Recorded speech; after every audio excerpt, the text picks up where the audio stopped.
Hi, I'm John Moscow. And I'm Amy Halpern-Laff. Welcome to Ethical Schools.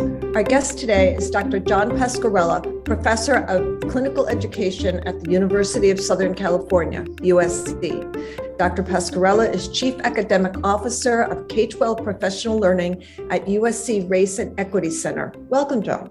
Hi. Would you tell us about the USC Race and Equity Center and what it does? Yes, at the center, our mission is to eliminate, disrupt, dismantle racism in all its forms. And the work I do in K-12 is focused on how we partner with K-12 leaders, school districts, independent schools, anyone working in state or federal policy or research looking to advance racial equity. So we do our work primarily through the lens of interdisciplinary research, high quality professional learning experiences, producing useful tools, and engaging in trustworthy consultations and strategic advising through those partnerships. And while race and ethnicity are at the center of our work, we also very much focus on the intersectionality with other identities, work to advance equity for everyone experiencing any form of marginalization. What generally precipitates your involvement with the district or school?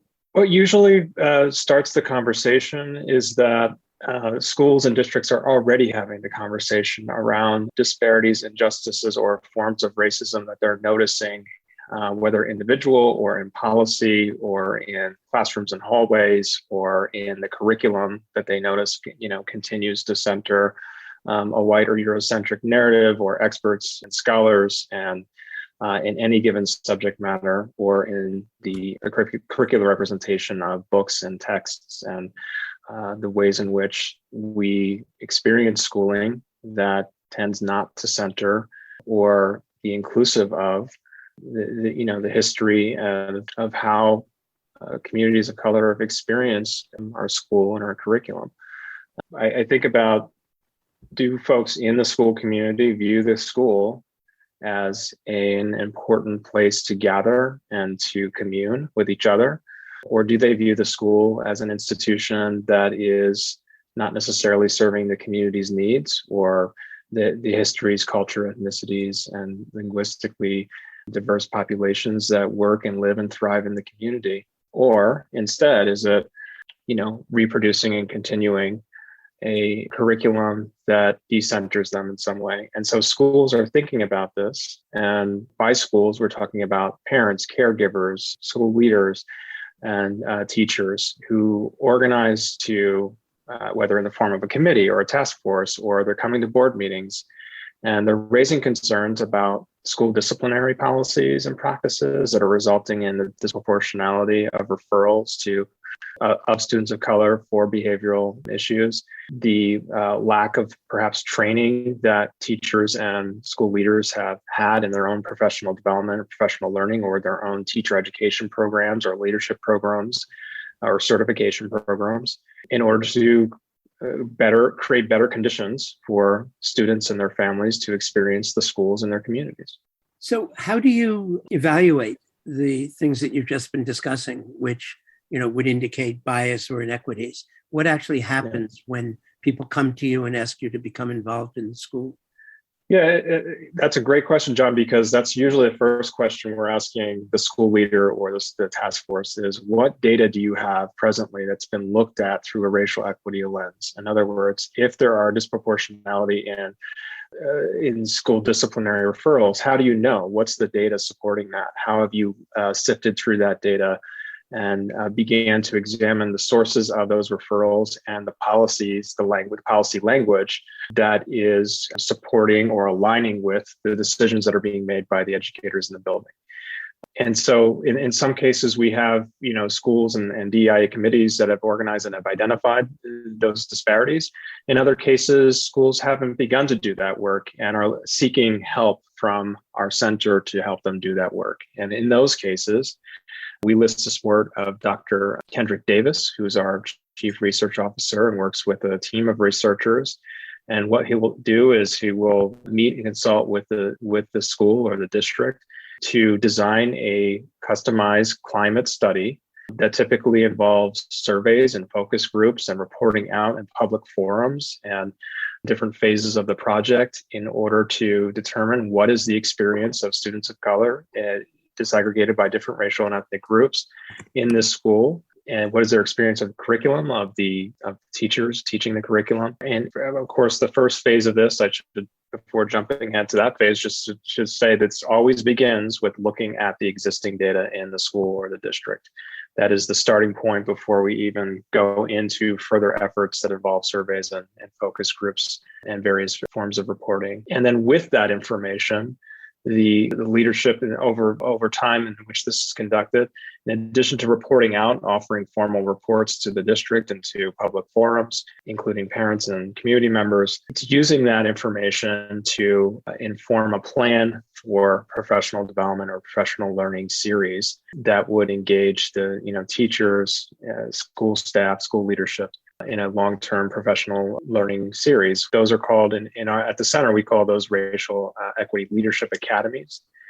And those academies are designed to align with what the schools and or individual school have identified as the most significant racial equity challenge or opportunity their school is facing, and on what basis, and to what extent can we engage our network of racial equity experts who have specific expertise in each of these different racial equity opportunities or challenges the school is facing, to come and work in meaningful ways with the teachers and the school leaders who are organizing to tackle these challenges.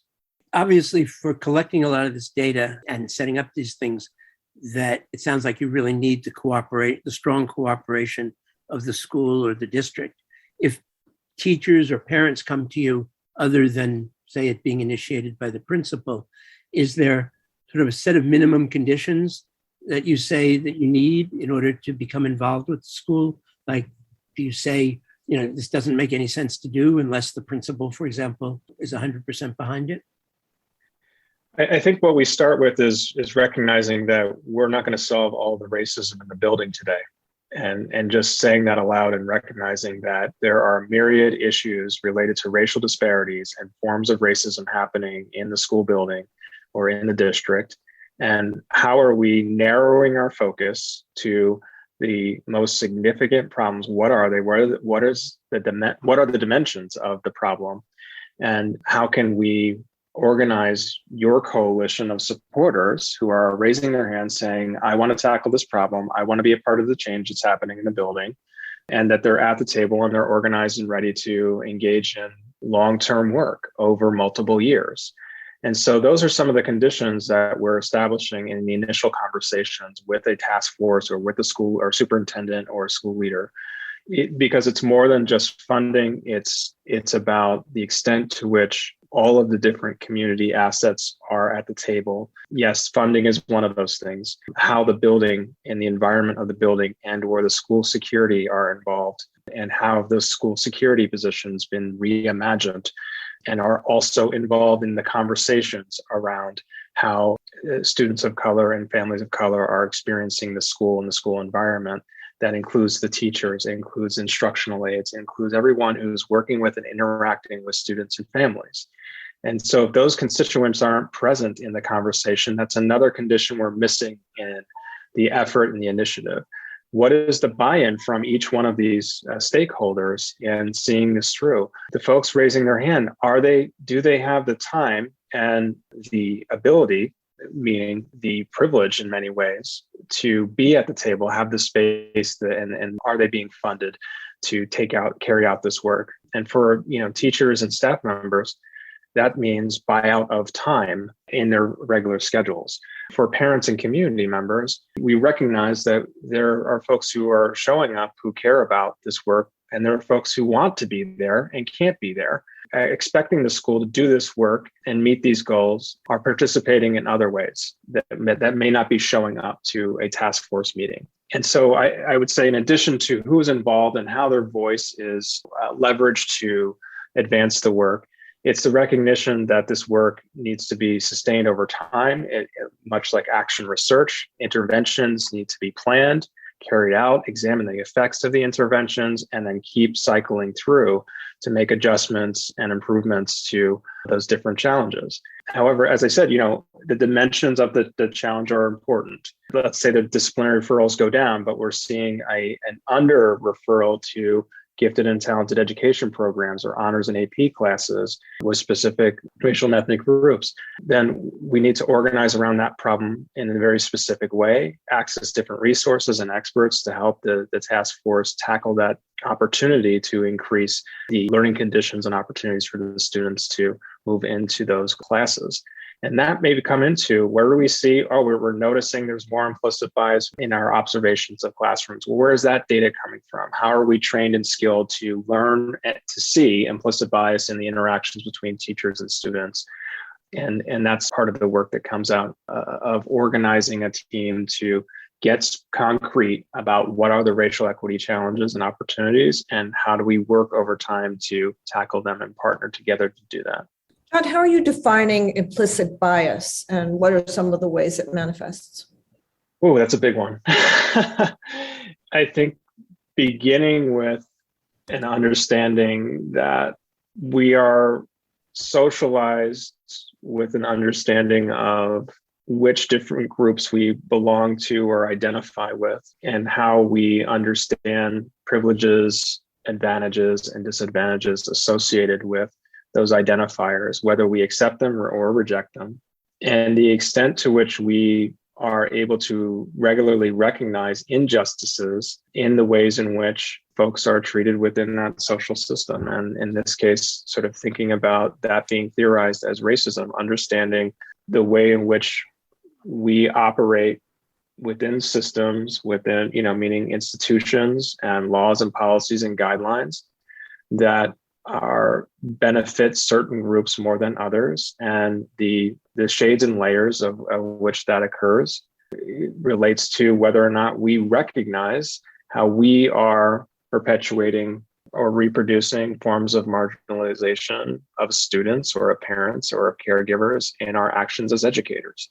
So the implicit bias piece is sort of thinking through what was implied by what I just said. Am I understanding that I am inherently biased by the ways in which I have received various messages about who I am and who others are, and how I fit within that, in order to critically examine a process of reflection that requires me to think intentionally with continuous scrutiny about the assumptions I hold about my perspectives of others, and the conclusions that I'm drawing, the decisions that I'm making, the actions that I'm taking.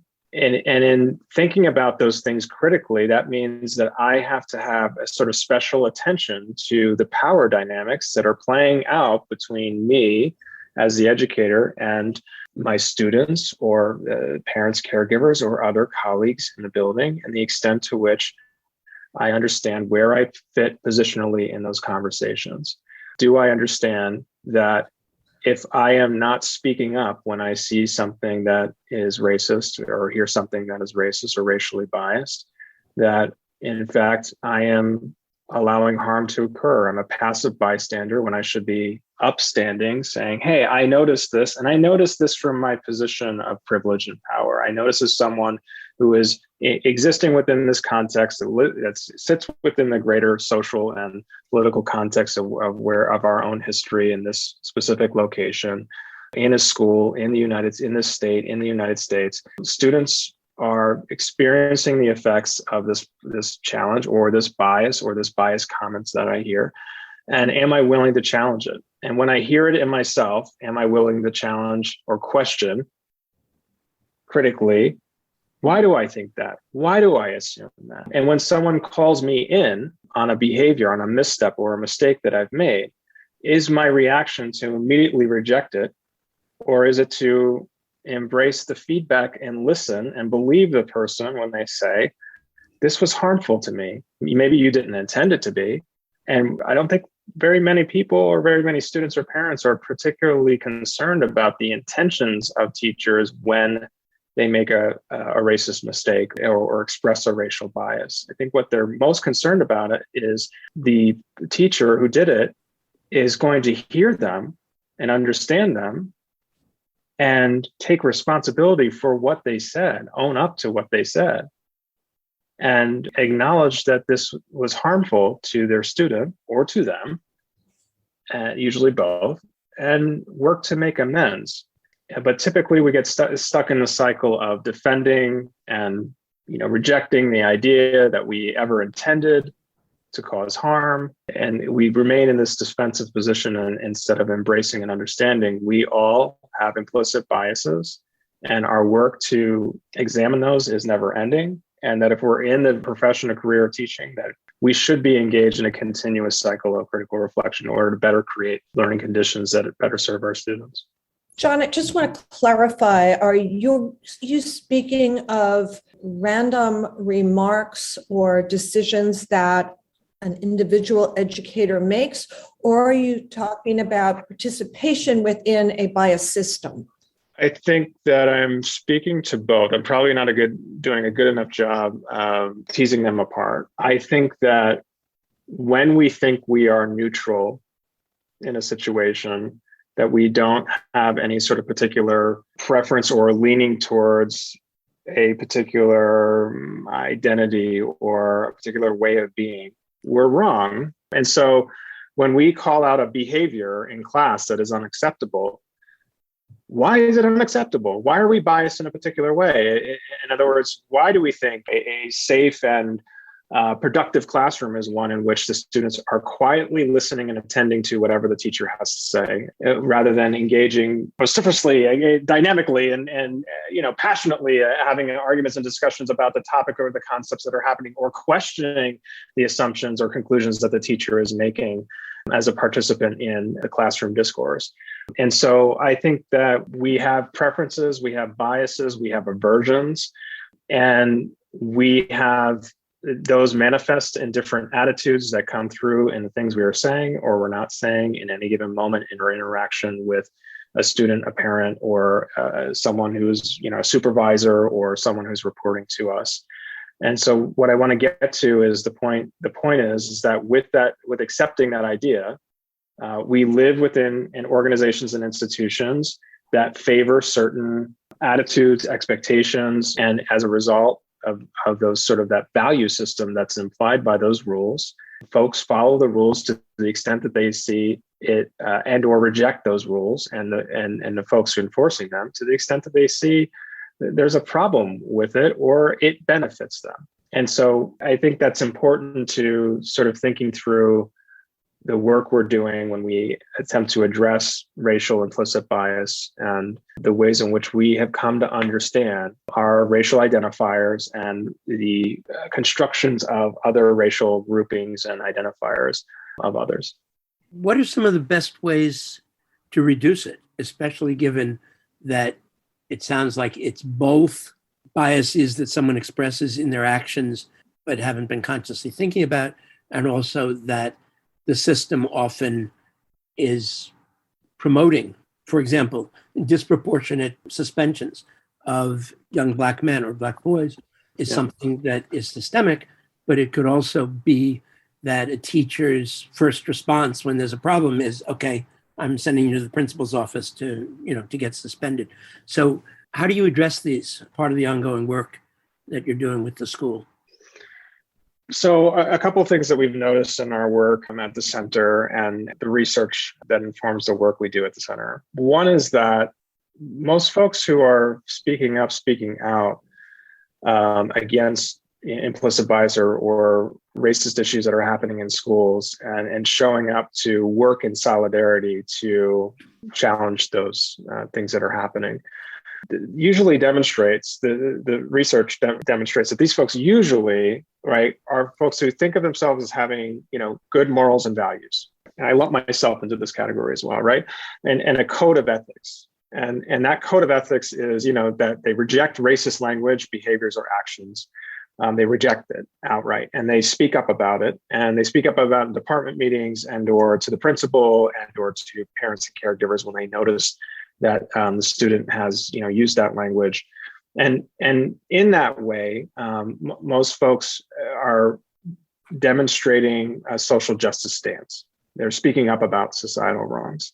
And I would describe this, of most, educators that I've worked with as a school teacher myself, and as a college professor who has worked in teacher preparation and leadership education, is that there is sort of a commitment to benevolent acts of kindness, right, that benefit students and families and protect people who are being wronged by racism in the school, on the campus, in the school district. And along with that, when folks show up to our sessions and say why they join, this work on the DEI task force at their school, they also mention things like how much they care about or love the people of color in their lives and are seeing how racism affects them when they themselves are not a person. That moves into the territory of when the majority of our education, our teaching workforce is white women, and they're showing up to DEI task force meetings. One of the things that comes through is, the feelings of white fragility, of white guilt, of white avoidance, and feeling embarrassed or shame about the ways in which they benefit from a system of oppression that is harming others. And that in part, they join this group to seek out a community of critical friends who are committed to, racial justice and are willing to hold each other accountable as they engage in the work. But most importantly, they want to be a part of changes happening in the building in order to create better learning conditions for students of color in the building. And I think that came through as we saw the folks protesting in the summer of 2020 in response to the police killings of George Floyd, Ahmaud Arbery, and Breonna Taylor. I think it comes through in the ways in which folks not just show up to those demonstrations, but we're posting photos and videos and messages and hashtags on social media and engaging in other forms of allyship, or making donations, buying books, organizing themselves and educating themselves. But I think, to get back, I hope, to your question more specifically, John, I think that the way in which folks work through this is, are they or have they had a learning experience in which they are learning how to engage in forms of regular critical self-reflection about, are they learning to look at their own sort of history of understanding, when did I first understand that I had a racial identity? How was race talked about in my home and family life? How is it continued to be talked about or avoided as a subject in my social circles and at home and with my family members? And I think, in addition to working on the self, there's working on the self in relation to others in one's various contexts. And Richard Milner talks about this in his work. He's a professor at Vanderbilt University, and he talks about the teachers and educational researchers focusing on the need to understand yourself in order to engage in work that is ostensibly looking to serve, to help others in communities of color, and to examine yourself in relation to the educational context or the research context in which you're looking to intervene and in order to see social change happen, as well as the sort of third lens being how you understand yourself in relation to the system and to the institutions that you, in this case, the public institutions you're a member of, in order to serve those institutions are intended to serve well. And so I think those three lenses, self, context, and institutions or systems, are the three lenses in which your biases play out. Your implicit bias is an opportunity well beyond this sort of understanding of the concept that we're biased and that these come through in our interactions with others.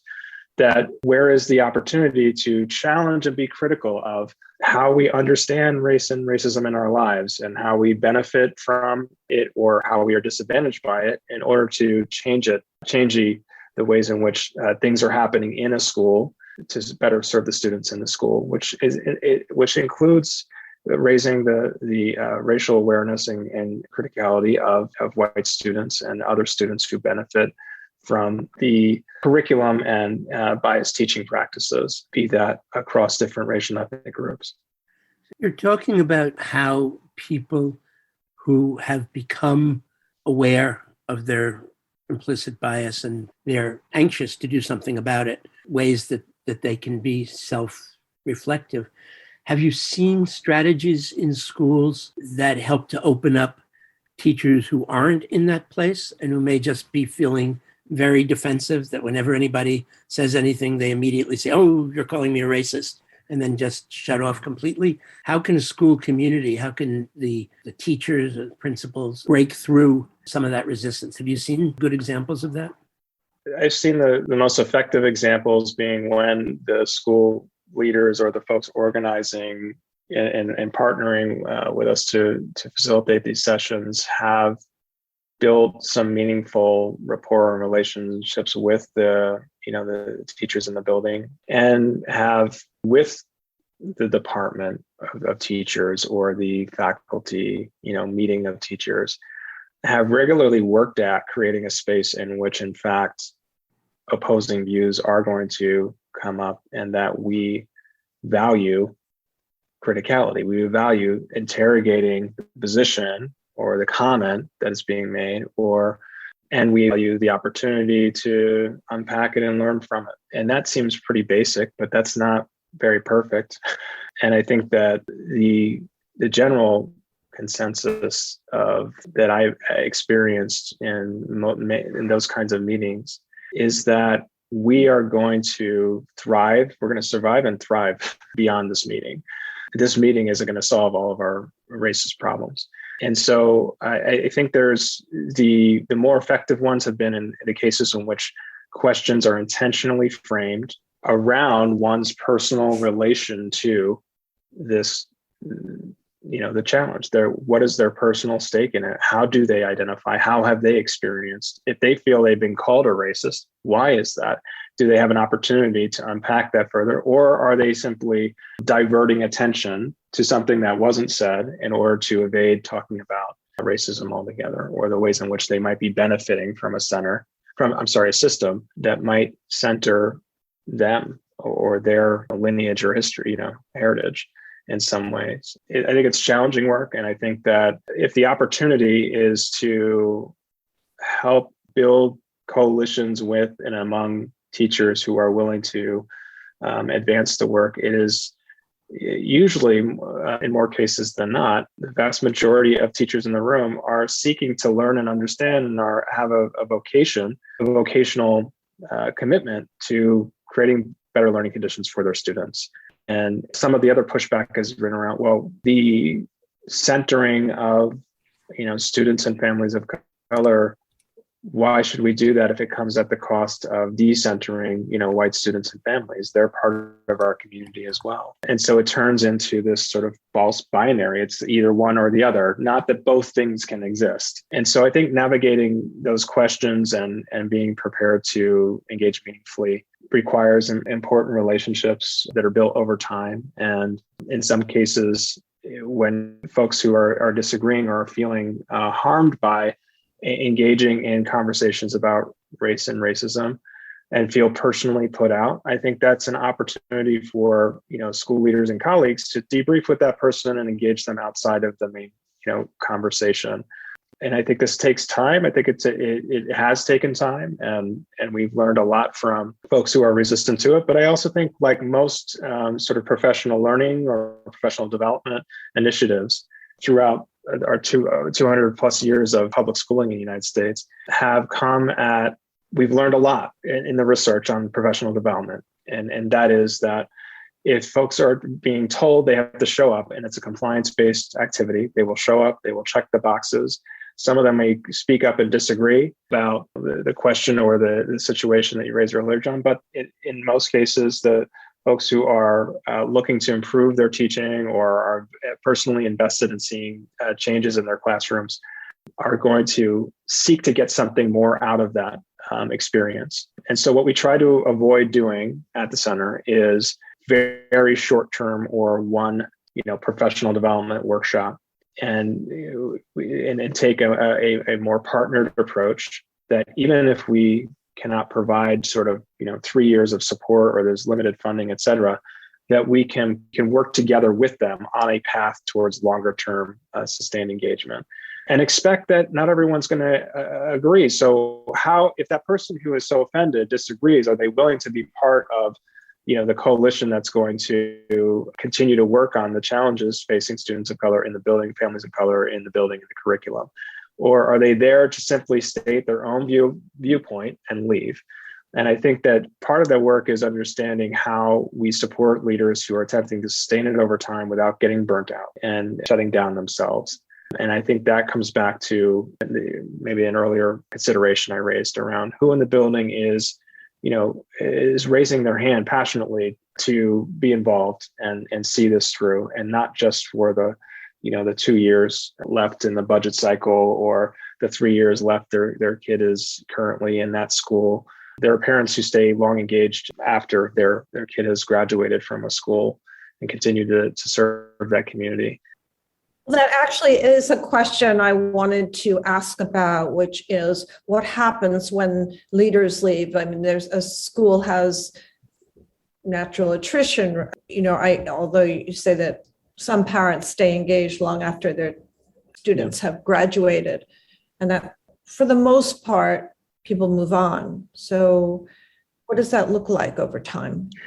Well, it takes various different directions. I think that first we typically have stayed connected to a school leader who has initiated this work and has moved on to another position. Maybe they've gone up to the central office from a school principalship.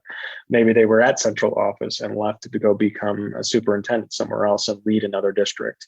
I think that what's important in those partnerships is that what we're committed to doing is making meaningful, deep connections with all the educators in the room, with whatever room we're in when we're partnering with the school.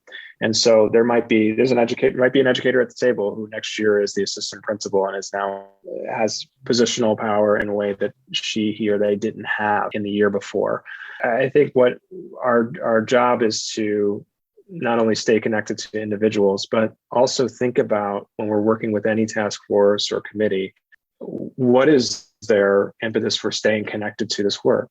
Will they stay, or are they in it for the long haul? And how, when their positions change, how will they leverage those positions to have an even greater effect on the change efforts happening in the building? And that we're looking for incremental change with their participation.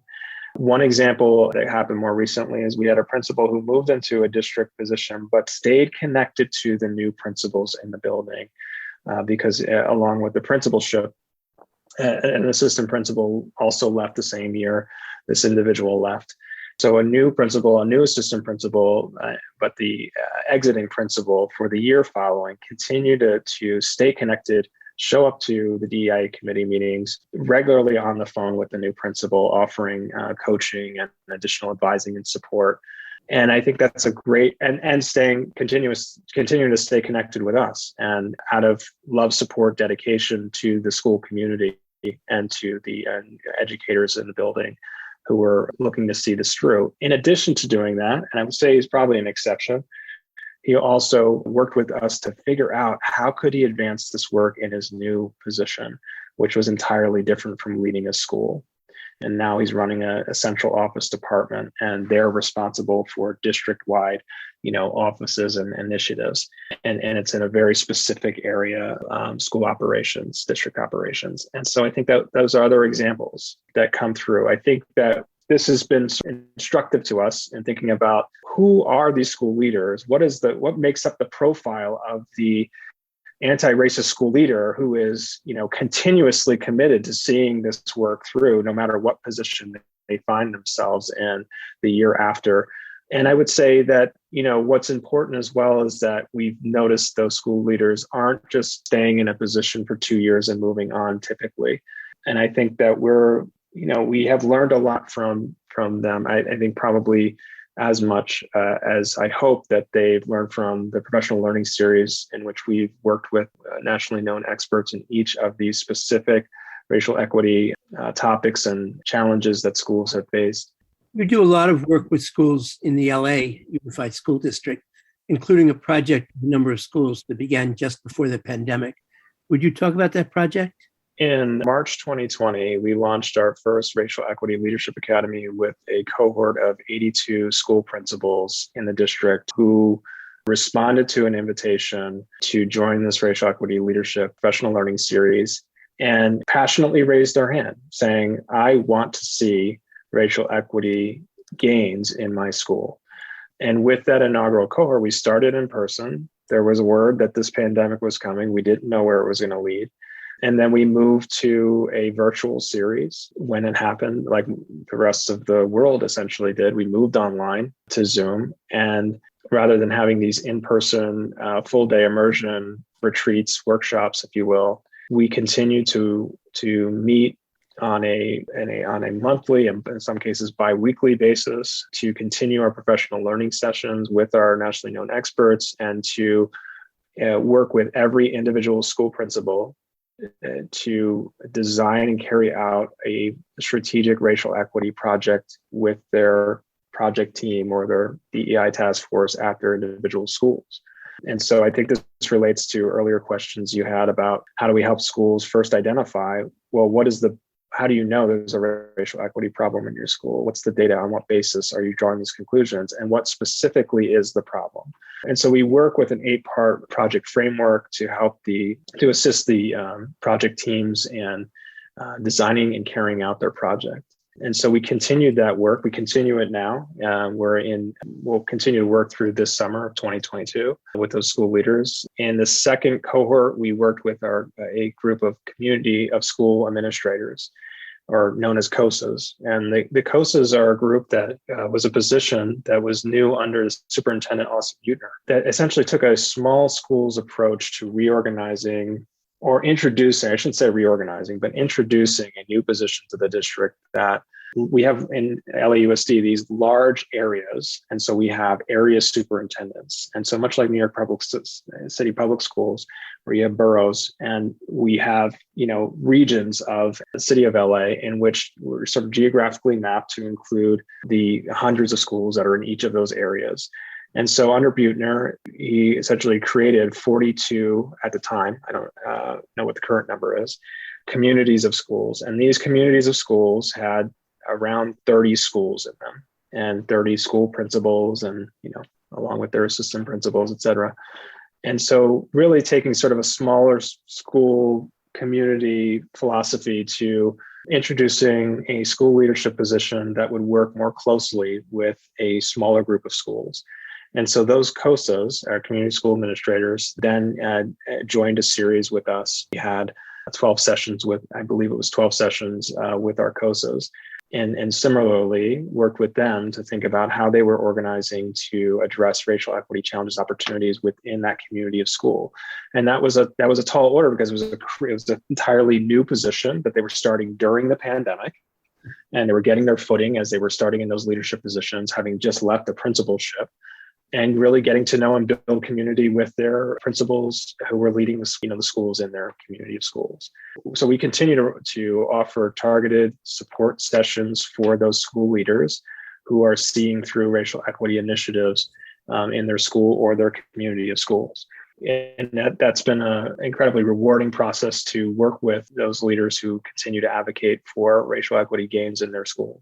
Many educational leaders talk about the importance of parent involvement, but schools frequently don't do a good job of actually involving parents, especially low-income parents and communities of color, in actual decision-making. How do you envision changing those relationships? I think how we decide what constitutes parental involvement is a starting point for us, as school leaders and school teachers.